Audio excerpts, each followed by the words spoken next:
రీసెంట్గా సంచలన దర్శకుడు సందీప్ రెడ్డి వంగ ఈ వీడియోలో కనిపించే ఫోటో తన ఇన్స్టాగ్రామ్లో షేర్ చేశాడు. ఆ ఫోటోకి భద్రకాళి ఆఫీస్ అని క్యాప్షన్ పెట్టాడు. అందులో చాలా హాలీవుడ్ మూవీస్ ఫొటోస్ ఉన్నాయి. కానీ జనాలు ఎక్సైటింగ్గా ఫీల్ అయింది మాత్రం ఒక ఫోటో చూసి. అదేంటంటే చిరంజీవి కల్ట్ క్లాసిక్ మూవీ ఆరాధనలోనిది. ఈ మూవీ అప్పట్లో ఆడకపోయినా చిరంజీవి కెరీర్లో చెప్పుకోదగిన మూవీగా నిలిచిపోయింది.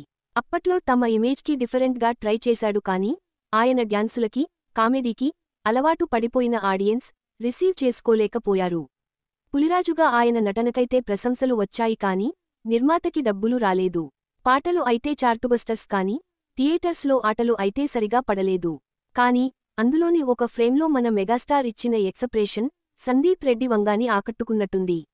అందుకే అంత పెద్ద ఫోటో చేయించి పెట్టుకున్నాడు. ఈ మూవీలో మెగాస్టార్ చాలా రఫ్ అండ్ టఫ్ గా ఉంటాడు. ఎంత రఫ్ గా అంటే తల్లిని కూడా తిడుతూ ఉంటాడు. అలాగే మన ఎస్ఆర్వి మూవీస్లో కూడా హీరోలు అంతే రఫ్ గా ఉంటారు.